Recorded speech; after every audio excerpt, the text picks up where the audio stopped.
This is probably the biggest onion that we've got out of here. Guten gardening, everybody. On today's video, I'm going to be harvesting onions, and there are a couple of things that I want you to know about this harvest as we get into it. First of all, last season, we had a really successful onion crop. I would say probably our most successful by far, and we were really pleased. We planted our onions again this year in about the same location, and I gotta tell you, I'm just gonna preempt it by saying that the results are just okay. They are not nearly what we got last year, and I think there are a couple of reasons why, so I'm gonna talk a little bit about that as we start harvesting. I'll also say that both the onions and the leeks that we started this year, we started from seed indoors early. So we were able to come out and plant them as onion and leek starts, and we didn't have to buy them this season. And they were very healthy at the time of planting. So I want to make that very clear. What we put into the ground at time of planting, they looked fantastic. So I think the problem actually that we have had with these probably doesn't stem from the initial planting, but rather what happened during the growing season. Well, let's go ahead and get started with our harvest. And as we get started harvesting through here, you're gonna see what I'm talking about. And I'm gonna talk to you about some of the reasons why we think we got the harvest that we did. Well, you can see some of the onions behind me here, and you're gonna notice that they are definitely varied in size. We got some pretty decent sized onions. I'm not gonna complain about that at all. And I would say most of them though are probably closer to golf ball size.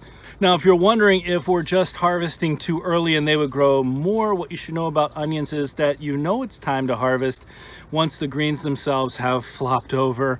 And that's certainly happened for all of these onions. So they're not going to be growing anymore. And it probably looks kind of overcast today. You can see it's a little darker out here. Well, we have a chance of flooding tomorrow.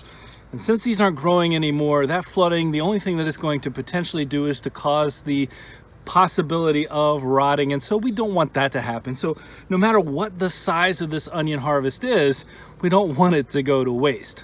As I get into harvesting these onions, and you're going to notice again that variance in size, there's some correlation, it seems, to the amount of weeds that were growing around these onions and the actual size that they got. So weed competition is not something that seems to bear very well for our onions.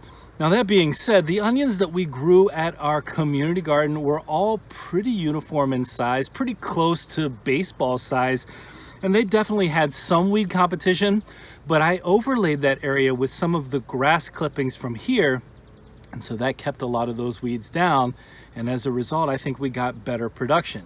But what happened with these onions that I think probably was pretty impactful in their overall development was, first of all, we have had an incredibly dry season. And for those of you who are struggling through that same problem with a dry season, let us know in the comments what has been the biggest struggle with that lack of rainfall this season.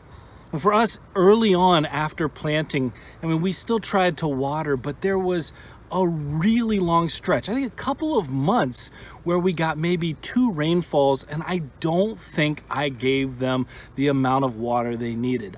I think that's one of the biggest problems that's resulting in this limited harvest. We'll call it a limited harvest because we know the potential based on what we grew last season. But beyond that, while we were away on vacation, and I'm showing you now this whole length here of volunteer cherry tomatoes. When we left, there had been very little rain. There were a bunch of the volunteer tomato plants, but they were probably 4 or 5 inches tall, and I didn't have time to pull them all up. That sounds like an excuse. That's an excuse. I didn't have time to pull them all up. When we got back, we had received about 2 inches of rain in the 2 weeks that I was gone. They had overtaken everything. They are everywhere at this point. So I think, I mean, a weed is something that's growing where you don't want it to grow, right? So basically we have a bunch of cherry tomato weeds, although now we're harvesting cherry tomatoes off of it, and you can't go wrong with garden candy. But we basically had all of that root competition with our onions, all of these cherry tomatoes pulling the nutrients out of the soil, shading out all of our onions so they're not getting proper sunlight. And I think that that's was a massive problem here with our crop. We needed to keep these weeded. And that's one of the things that's now happened, and we've seen it happen multiple times in the garden, where if we don't stay on top of weeds, and probably one of the big challenges of going away is if we don't stay on top of those things, then there is a definite negative impact on the crops that we want in here. And you'll notice that these cherry tomato plants, I mean, they're going to be hundreds of plants possible in a small area because of how the plants spread. Well, they're so close together that even those plants aren't going to necessarily be that healthy. You can see a lot of that wilt on the bottom of these plants. So unless we come through, we stake them all up, we prune them well, you're going to have those not even being the healthiest of plants because there's just so many and there's not that space for good air circulation for them. So when it comes to our onions, I'm going to look at this on the bright side here, which is that one, we got onions. Two, we grew them from seed. And this is our first time growing from seed and not buying any seeds or buying any starts or anything like that. We grew these from seed, so we know we can do that. We may consider direct sowing next year, even though these were really healthy going in. I've read a lot about people who, there are some people who say you just direct sow your onions. You don't plant them and start them ahead of time. I'd love to know your opinion about that. Direct sow or get them started ahead of time. What do you think is better? And as far as the positives go, I also have to consider that we do get quite a few cherry tomatoes out of this process because there are so many of these cherry tomato plants. So we're not necessarily harvesting as much in the way of onions, but tomatoes are an incredibly important part of our seasoning process. And just in general, I think cherry tomatoes are one of the easiest sets of tomatoes to deal with and to preserve, because all you have to do is to put them into a freezer bag and freeze them. And we've had them last years, and that's no exaggeration. We've had our cherry tomatoes last for years in the past. That's good. And that's delicious. So I really can't complain about this too much. I mean, it's my fault that I didn't get out here and clear out those volunteer tomatoes and keep it weeded. And so we'll deal with what we've got, which is an okay onion harvest. All right, I'm going to show you this.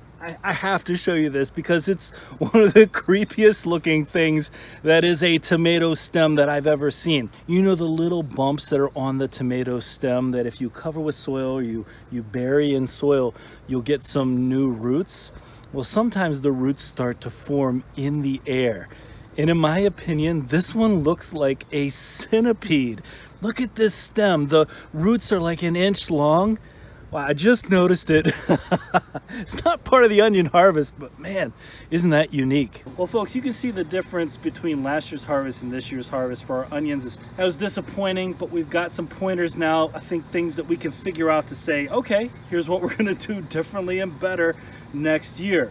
We'd love to hear your feedback. If you've struggled from one year to the next, where you've had a great harvest and the next year there's been a challenge, let us know about that in the comments. And if you have some suggestions for our harvest for next year, we'd love to hear that as well. If you enjoyed today's video, don't forget to give us a like, leave us a comment, remember to share and subscribe, and most importantly, remember, when you're with us, you are to grow.